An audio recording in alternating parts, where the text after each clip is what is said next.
So, in the last lecture, we discussed the flow diagram of an energy converter and the interconversion of the energy and the other things as well.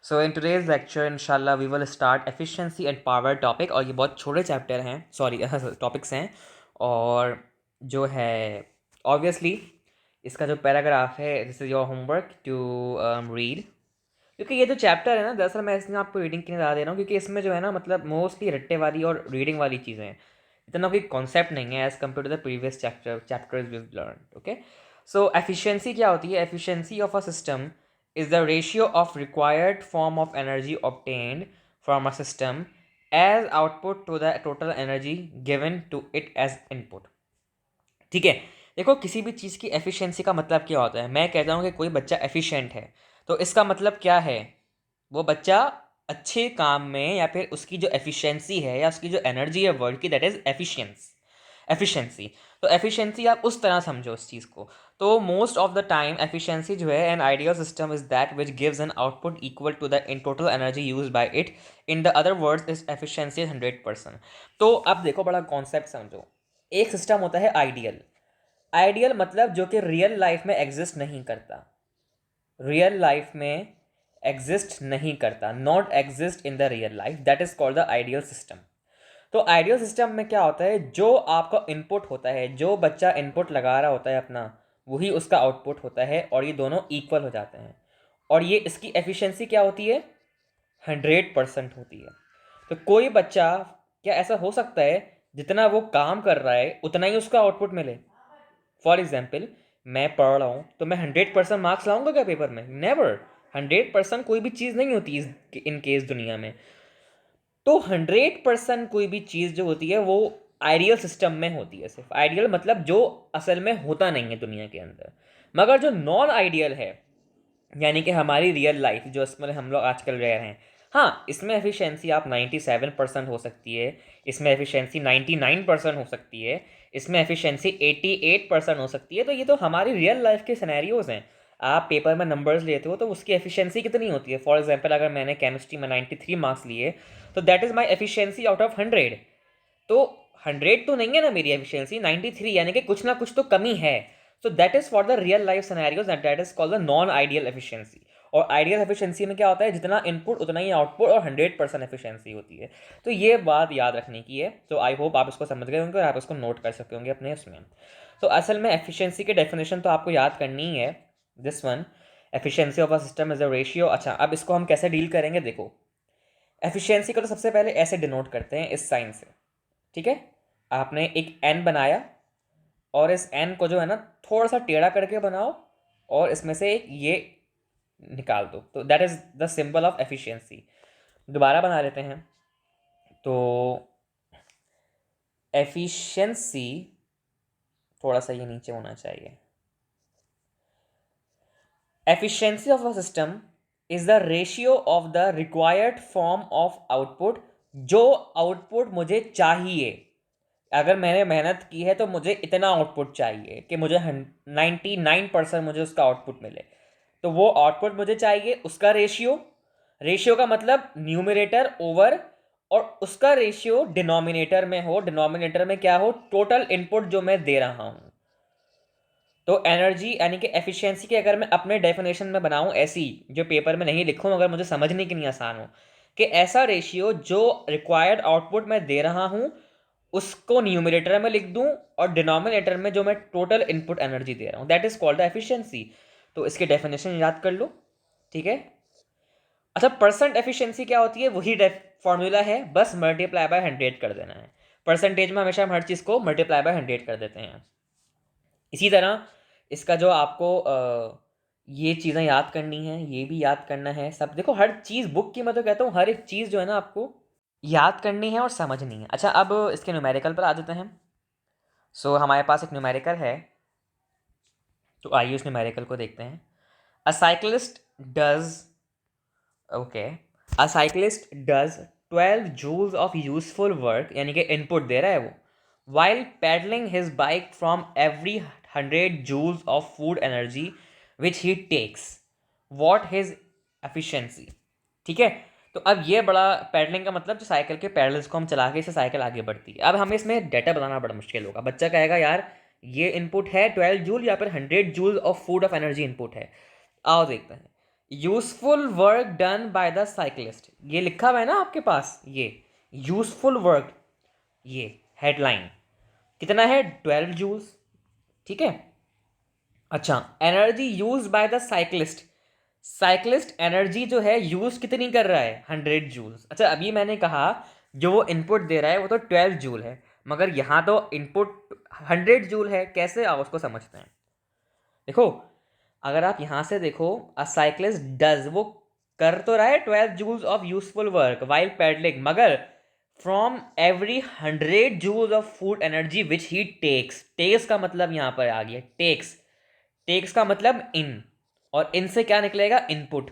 तो input मेरे पास क्या हो गया, जो कि आता है मेरा डिनोमिनेटर में, तो वो हो गया 100 जूल टेक, और उसके बाद ऑटोमेटिकली आउटपुट रिक्वायर्ड क्या होना चाहिए, वो चाह रहा है कि मैं 12 जूल्स जो है यूजफुल वर्क रिक्वायर्ड करूँ, तो वो यहाँ आ गया। तो इसको डिवाइड कर लो, तो 0.12, ये आपके पास आ गई एफिशिएंसी। और परसेंट एफिशिएंसी में जो आपका आ जाएगा दैट इज इक्वल्स टू, इसको मल्टीप्लाई कर दो 100 से, तो दैट इज 12% एफिशिएंसी। तो ये आपके पास एफिशिएंसी आ गई। बहुत ही सिंपल सा है न्यूमेरिकल, और कॉन्सेप्ट भी बहुत आसान है एफिशिएंसी का। The efficiency of the cyclist is 12%। अच्छा, अब आ जाओ पावर पे। इस चैप्टर का नाम ही क्या है, वर्क पावर एनर्जी। इसका पैराग्राफ आप रीड करेंगे, ठीक है। आगे बढ़ते हैं। Power is defined as the rate of doing work. क्या मतलब, देखो पावर है, ठीक है, एक ऐसा वर्क जो कि टाइम के हिसाब से चल रहा हो। रेट, रेट का मतलब क्या होता है, टाइम। तो वर्क ओवर टाइम, यानी कि वर्क डन, जितना मैंने वर्क किया है कितने टाइम टेकन में, दैट इज कॉल्ड पावर। तो पावर का फॉर्मूला क्या होगा, W/T, and since work is a scalar quantity, therefore power is also a scalar quantity. SI unit of power is watt, WATT, watt. It is defined as the, watt की definition क्या है, the power of a body is 1 watt if it does work at the rate of 1 joule/second, ठीक है। अच्छा, बिगर units अगर हम power की बात करें, 1 kilowatt, 1 kilowatt is equals to 1000 watts, numerical के लिए इंतहाई important, and equals to 10 × 10⁻³ power, sorry watt. 1 megawatt equals to 1000 watts is equals to 10⁶ watts.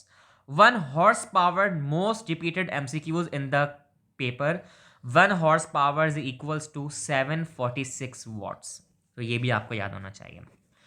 तो किसी का rate of doing work is known as the power, ठीक है। और energy हमारे पास क्या था, जिस मिकदार से वर्क हो रहा है, दैट इज कॉल्ड एनर्जी, हमने पढ़ा भी है उसको। तो एनर्जी, पावर और वर्क में बड़ा डिफरेंस है अगर आप नोट करें तो, मगर ये आपस में तीनों एक दूसरे से एक जैसी चीज़ है।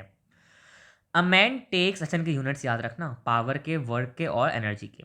अ man takes 80 seconds in lifting a load of 200 Newton through a height of 10 meter, while another man M2 takes 10 seconds in doing the same job.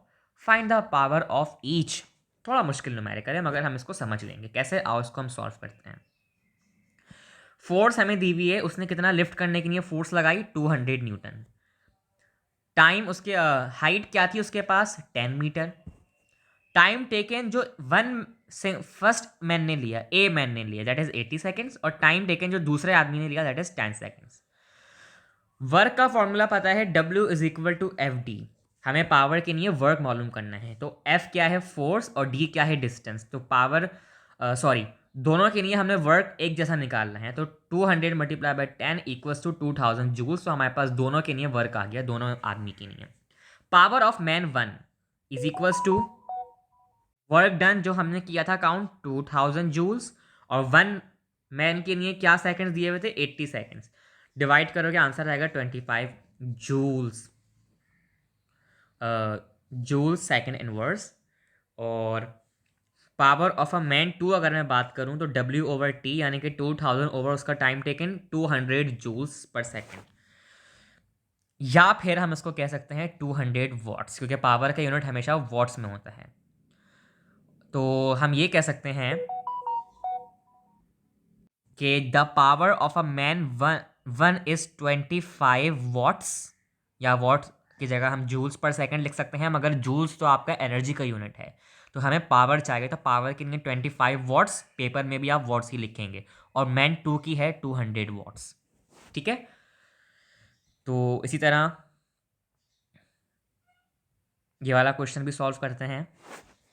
Calculate the power of a pump which can lift 70 kilogram of water through a vertical height of 60 meters in 10 seconds.